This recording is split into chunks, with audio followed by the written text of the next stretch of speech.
64,000 black women are currently missing in America.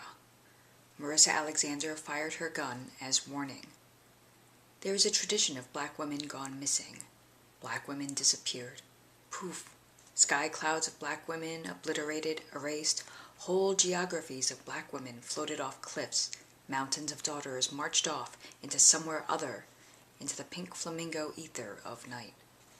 Engine still running in the car, back door flung open, purse jacked and peppermint strewn on the kitchen floor in the stairwell. A co-ed screams into flaxen rope. Black women snatched, disappeared, and no alarm set off. No search teams in tow, no news conference at 11 or 6 or ever. There is another tradition of black women fighting for their lives. Marissa Alexander, black woman, mother of 3, with an MBA, with a PhD in surviving domestic violence, a woman of faith who had already been in the hospital for other beatings her husband had given her, who decided to take her gun and do the most non-violent thing 9 days after delivering her premature child. As her husband went into one of his usual rages, while fleeing for her life, she fired once into the garage wall, a warning, a no. A single shot, a ruby-red flare sent up into the night sky, a signal she would not go quietly into that growing number. I have children to raise, a life to not be missing from. She was arrested. Black women are not allowed to protect their children. Black women are never allowed to protect themselves. Black women are not allowed to say no. If a black woman is fired upon, it is target practice. If a black woman fires a gun, it is judicial helter-skelter.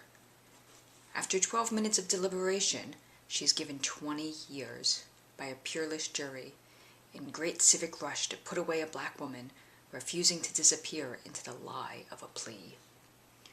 The husband admitted he was the aggressor, admitted he threatened her life. The weather in Florida is funny. So much heat, so much sea change, so much retirement, urchin, starfish, anemone, jellyfish, laws, duck and float. Marissa Alexander has been granted a new trial. She waits for her new day in court under house arrest. This time, she could go free.